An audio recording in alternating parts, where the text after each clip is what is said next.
What's happening, Delco? I'm Rich Shane, and welcome to the What's Happening Delco podcast. Today, I'm joined by Christine DeFilippis of PotFit Studio. Christine, welcome to the podcast. Thank you for having me, and thank you for pronouncing my married last name properly, because it's often mispronounced. So I'm very grateful that you got it right on the nail. Christine, PotFit Studio. How did that all get started? Well, I have been in the fitness industry for a very long time. I started when I was in high school at Living Well Lady over in Upper Darby. And I got my start kind of accidentally teaching because I was a dancer. And the manager knew that I was a dancer. And just the first day, as I was scanning membership cards, or back in the day, we didn't even scan them. We just looked at someone's membership card and let them in. The manager thought, you dance, you should teach this class tomorrow. And being a 16-year-old and not knowing any different, I'm like, sure, I'll get up there and dance around. That sounds perfect. And that's how my career in fitness started, very kind of accidentally. But then I learned a lot because that first class had to be horrific. Thank God there was not video cameras back then or any kind of documentation of anything that you did like you have now with social media, because I would be horrified to see that. But I learned a lot. Living Well Lady got me my start. And then I went on to teach for Temple University and just got into fitness as a side hustle as I was going to school for journalism. And fitness was always something that I did part-time on the side. It got me a free gym membership wherever I taught classes at. And it was a fun little thing that I did on the side. But as I got older and pursued a career, I always kept coming back to fitness. Now, I got into fitness for a lot of the wrong reasons, and I can share with listeners that story a little bit later. But I was not doing fitness in a healthy way. Let's just say that. And throughout my career teaching fitness classes, I worked for lots of different gyms. And I felt like most of the time when I'd work at gyms, I felt this pressure to look a certain way and to be a certain way. And I would get body shamed. And there was just a lot of struggle. And I just kept getting unhealthier. When I look the part of a fitness instructor, I actually wasn't very healthy at all. And I felt really bad about promoting that because I was very unhealthy. And as I continued to work for different gyms, I began to make fitness my full-time career, but again, struggled with a lot of things in fitness that are very toxic. So as I bumped up against managers and really struggled with my own body image and struggled with being a fitness professional in a field that I felt that I did not belong in, I became very aware of the body positivity movement and really began to learn how to love myself, or actually just accept myself the way I am. And I wanted to open up a studio where people felt welcomed in all bodies and celebrated right from the get-go. You didn't have to lose weight to feel celebrated or feel worthy of acceptance or celebration.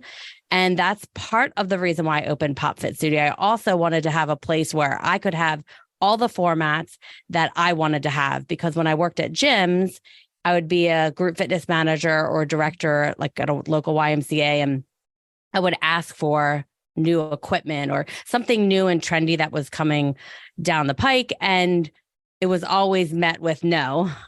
And I really wanted to create classes and programming that people would really love. So when I saw a bungee workout on the internet and it was this viral video that people were just like, oh, where can I do that? There was no place in the US to do it. So for those reasons, I wanted to have my own place so people could come and find workouts that they enjoy, be celebrated, and really be accepted right from the second they walked in the door. You took us down a little bit of an idea of what PotFit Studio is. Now, let's talk about what people can expect when they come to PotFit Studio. Sure. So, of course, when they walk in the door, they're going to be welcomed. We're not going to be weighing and measuring anyone or making someone feel bad because they haven't worked out in a while or for the way that they look. We really celebrate everyone when they come in. We want to find out what things they enjoy doing. We are a music-driven fitness studio. So if you hate music, we might not be the right place for you. But if you like music and you want your mind off what you're doing and kind of really enjoy moving to music, then we have lots of different classes that people can enjoy. Dance fitness is one of the classes that I started back early in my career. The very first class I ever taught was a cardio dance class.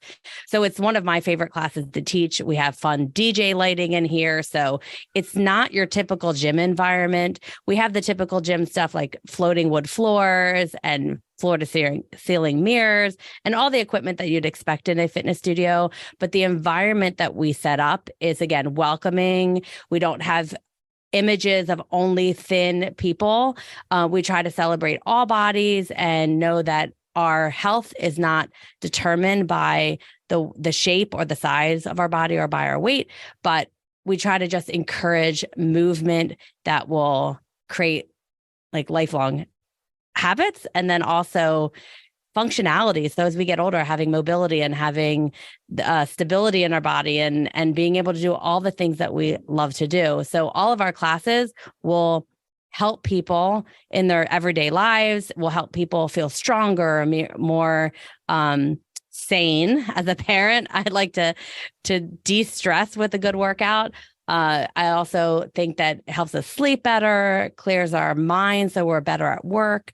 So all these kind of things we promote at the studio. And again, a lot of the reason why a lot of gyms or fitness, why there's a lot of turnover in fitness and gyms is because the approach that we're just there for weight loss. So I feel like when people come to us, we have a really high retention rate because we promote sustainable habits and not just for one purpose, not just for weight loss or not just for body shaping. We want to help people move their bodies, get stronger and feel better about themselves. So they want to do it every day, not just because they want to look good in a bathing suit over the summer, but because they want to feel good in their body for the rest of their lives.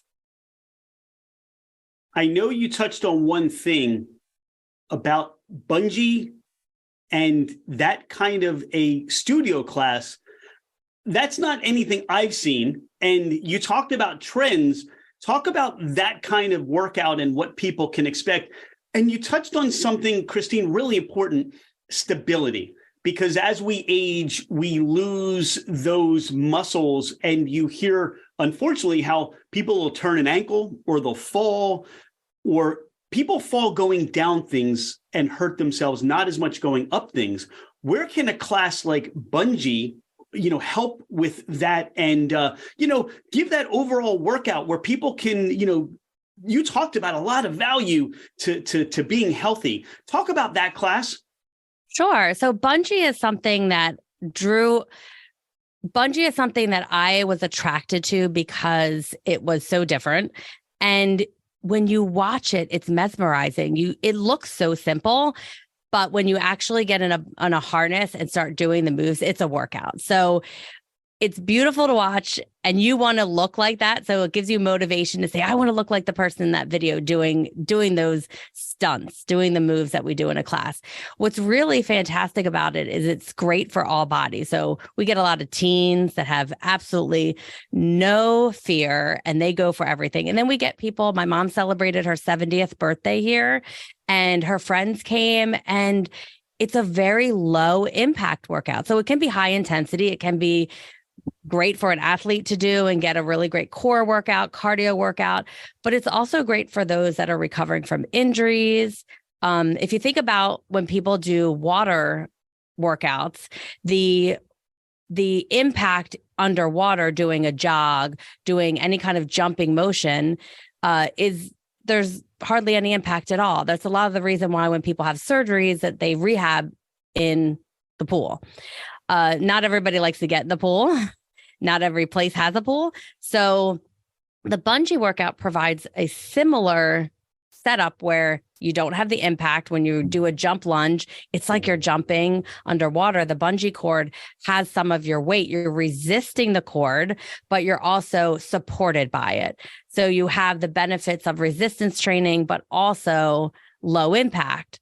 And it's just so much fun. So when you're doing the workout, again, you're not getting the impact on your knees, your back, your ankles, and you're getting such an amazing immediate result from doing a workout. When you do push-ups, you're just doing a push-up. But when you're doing a push-up in a bungee, you are pushing your body up and flying into the air. You're kind of feeling like a superhero or just like not human. And it's so cool. So when people are doing the workout, even if they're feeling a little fatigued or they're feeling like, oh, I just need a rest, they want to push themselves to do a little bit more because they'll immediately see a result from doing that move a little bit bigger or taking a bigger step or pushing a little bit harder. And it's just the coolest thing. It's so much fun. There is not a single person that leaves the studio after bungee class and leaves without a smile on their face and excited to see the video, because we're like a roller coaster ride. When you go to Great Adventure, you get a little picture of yourself when you go down the roller coaster. When you come to a bungee class, we take pictures and videos, and selfishly, we like to use that for marketing, but we give that to all the clients that come through, and they want to share it. They want to share it with friends and family and post it on their social media. And they're very proud of what they've accomplished because they get to see it in that video. I know that this is a podcast, so people can't see us, but I want them to know I have a big smile on my face as you're describing this activity, this class, because I can feel the excitement. I can feel just the resistance and all the laughter and, and the challenge to that. You bring that excitement, that attitude to that experience. And what really resonates with me, Christine, is this underlying passion for you. You want to see people healthy. You want to see them fit. And you touched on it as we started the podcast.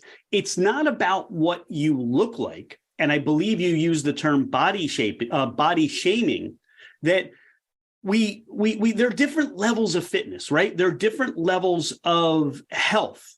And I think there's a passion that really punches through. You have a podcast that you discuss that with your listeners and guests that you have. Talk about that passion of wanting this. There's that stereotype, or there, as you said, when you walk into certain gyms, the walls are plastered with these people. And I stop and say, I wonder what they actually look like if I saw them in, let's say, Wawa.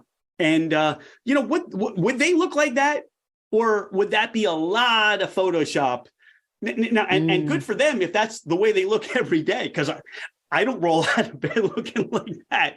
Talk about your passion. Well, my passion stems from a lot of struggle. And I grew up in the dance world where we are constantly, especially back in that time, a lot has changed in the whole world, especially in the dance world. But when I was growing up in dance, our bodies are constantly compared. We were constantly being told you have a dancer's body or you don't have a dancer's body. And because of I'm short and I wasn't the thinnest. I mean, I look back and I definitely had a lot of body dysmorphia that was on me because of being in that dance world, and you're constantly compared and being told like, well, you don't have a dancer's body, but you could probably teach, if you can't do it, then you teach it. So there wasn't people like Lizzo. There weren't people out there that accepted all bodies as a professional dancer. So I decided that I needed to, at all costs, get my body as small as possible. So I would over-exercise. I had a lot of disordered habits when it comes to exercise. It's why I got the job at the gym, in order to have more hours working out. I also had eating disorders. And even when I got treated for one eating disorder, I then developed another eating disorder because I thought I was being healthy. So I had orthorexia and I was thinking I was all being healthy. So I feel like a lot of the struggles that I've had as a young dancer, as a person in the fitness industry that doesn't have what's considered a fitness body. I'm using air quotes because I feel like all bodies can be a dancer's body. All bodies can be a fit body. So I feel like all of these struggles I've had in my life make me want to make sure that other people don't struggle this way. I've spent much of my career in and out of the fitness industry. So when I would gain too much weight or feel like I would diet and weight cycle, when I would get to a place where I just didn't feel like I looked the part, I'd quit. I would stop teaching and then I'd cycle away from the industry. And again, I always had some other career. Fitness was part-time for many years. But when I would come back, it was hard. It was hard to just step foot in a gym my first time because after stopping teaching, because I felt like I was going to be judged. There is so much toxicity in gyms and fitness studios that right away, if you see someone walk in with a larger body, you just assume, oh, they're here to lose weight. And they could be there for so many other reasons. And there's lots of smaller people that come into a fitness studio that have never worked out before, but people make assumptions about them because they're small and they look fit. So we, as a society, just make all kinds of assumptions about people, and not just about weight. I mean, across all different things, but I mostly focus on weight because it's something that I've struggled with. So I started the Breaking Body Biases podcast to talk to dietitians, to talk to fitness professionals, authors, wellness practitioners, people that are helping to change the dialogue around fitness and around diet culture and stop the nonsense of body shaming and just toxic fitness culture in general. Because as a fitness studio owner, I can influence the people around me in my studio, like the instructors here and our clients, and we want to provide a welcoming space. But when they go back out into the world and they see images that make them feel bad about how they look, or young people growing up and seeing like social media or television, movies, and just magazines and just society in general with this belief that fitness is a look or your size needs to be smaller to be worthy. All these things we just want to get rid of. We want people to move their bodies, not out of obligation because they think I have to do this, but because they find things that they want to do. And again, dismantling all the diet culture messaging that causes eating disorders, that causes body dysmorphia, that causes people to not want to go to the gym, even though they would like some support with their workout. Listen, I don't want to work out at home. I motivate other people, but I'm not that motivated when I'm sitting at home by myself. I don't want to just get on a Peloton bike and ride. That's not how I'm motivated. I'm motivated in this group setting, which is why I'm a group fitness instructor and why I created what I did. But it's really hard if you have trauma or past experiences from going to a gym and you feel bad, or you went to a gym and you were successful for a little bit of time and then you fell off and then you stopped going and then you feel bad going back to that same gym again because you feel like you're the failure, and you're not a failure. Like, the system that is set up is making us feel bad about, again, the way that we look and the messaging that's out there. So that's why I started the podcast. It's partially for our clients here in the studio, but it's gone global. I have interviewed people throughout the entire world. I've traveled up to Canada. I present at fitness conferences and really try to change the messaging around fitness to be much more inclusive, much more accepting, and celebrating all bodies. Christine, I really hope that those listening have embraced your message. And when we started talking, this has become even more fascinating to me. And people should find the Breaking Body Biases podcast, because this is more information that you're going to hear about. This is just a taste on the What's Happening Delco podcast, because this conversation could go on. We could have this for hours, because what happens is we start unpacking these layers. What you're doing is you're creating a community of, hey, you're welcome here. And we're going to bring you into Pop Fit Studios. You're going to come in and we're going to provide you these different classes. And it's going to be about, hey, how do you achieve for your own well-being the healthiest person, the healthiest version that you want to strive to be, right? Yeah. So how 100%. do people find Pop Fit Studios?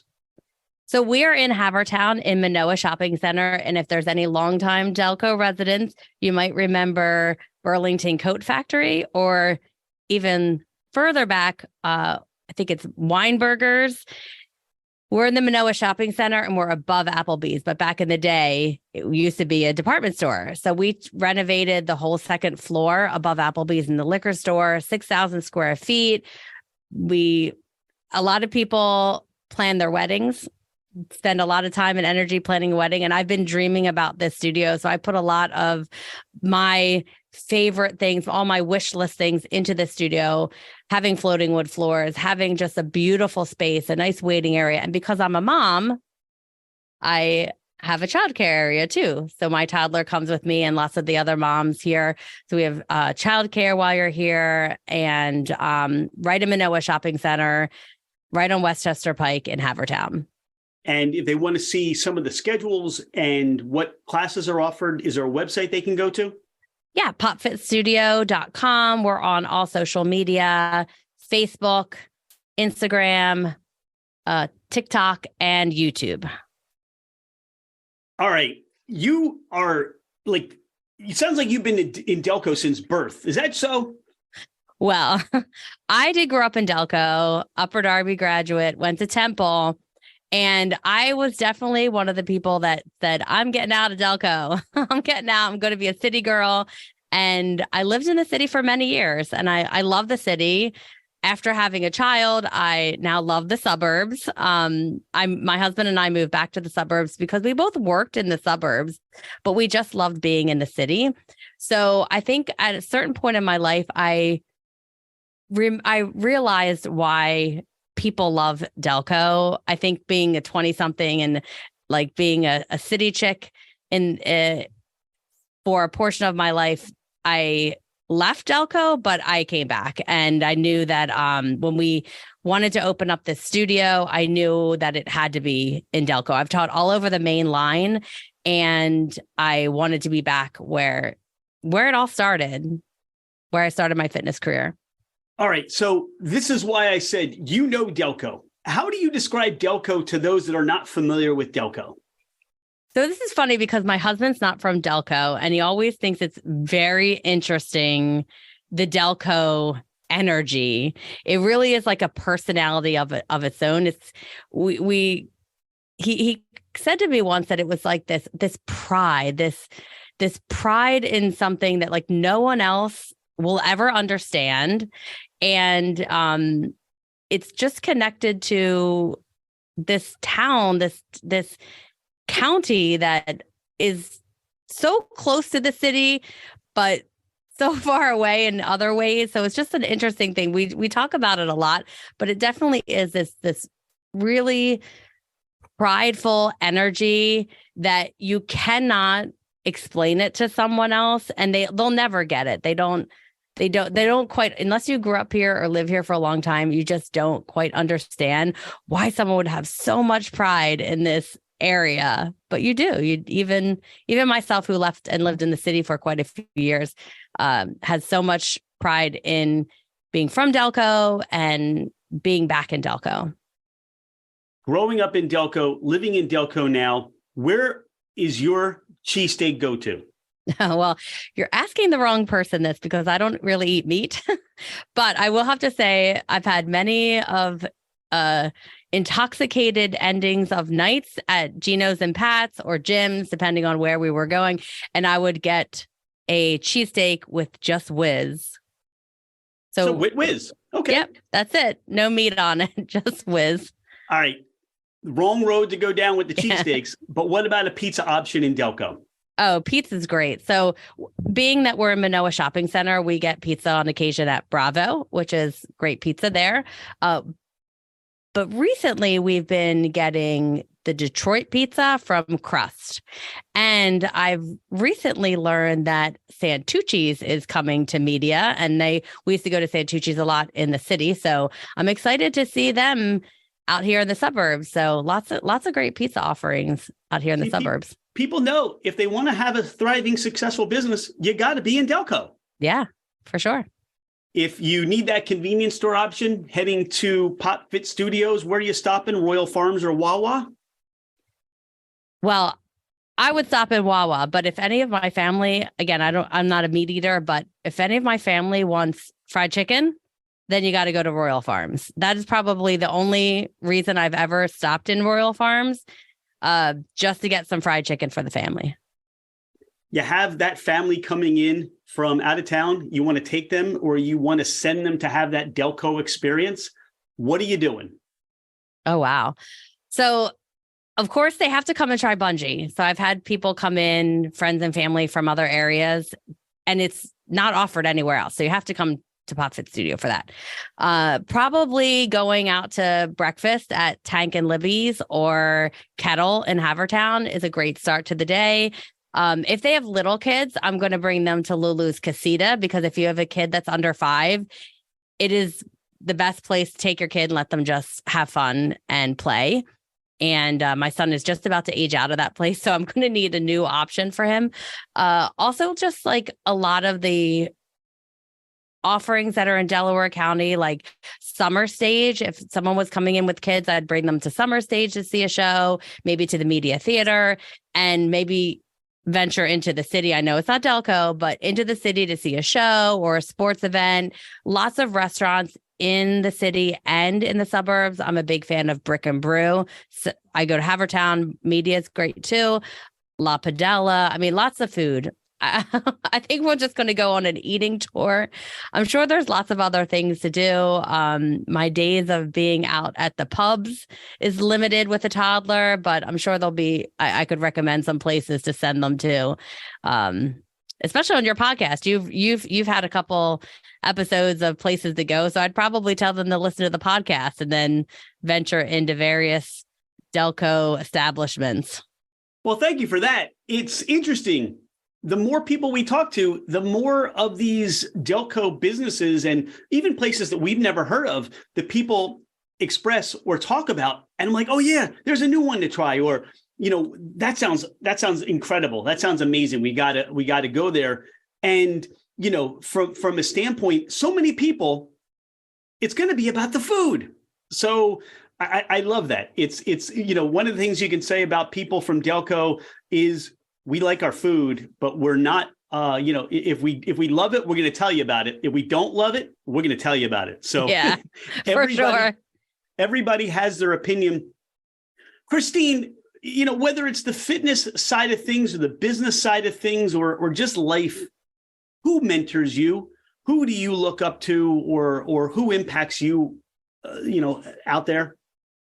Well, I've had a lot of mentors over my career in fitness. And just in life, like in business, because as a business owner, there are a lot of businesses that struggled during the pandemic. I am very grateful that we survived and we are now like thriving post-pandemic.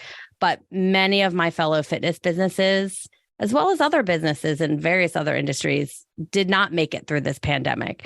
So I credit that to having mentors in business as well as in fitness. So I've had the benefit of hiring mentors. Mentors don't just work for free. So I always advise people to find a mentor and pay them for their expertise, because that expertise will benefit you so much. You get years of experience in a short amount of time.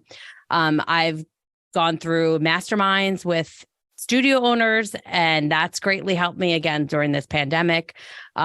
Fitness industry icons that I've just had the pleasure of being mentored by. And one in particular, Shannon Fable, she used to run Schwinn, and she's run a lot of different fitness companies.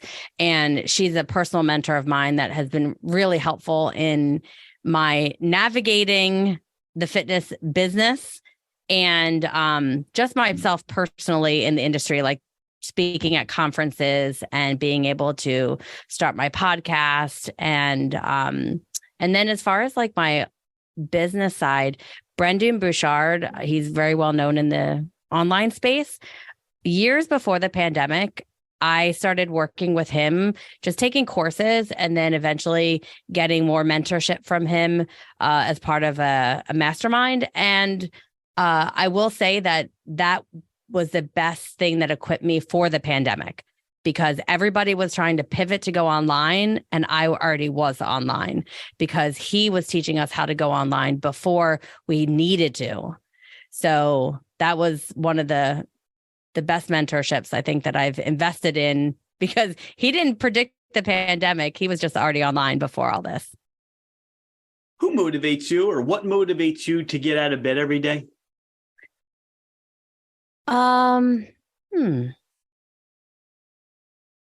I think that my motivation comes from a lot of, I mentioned my struggles.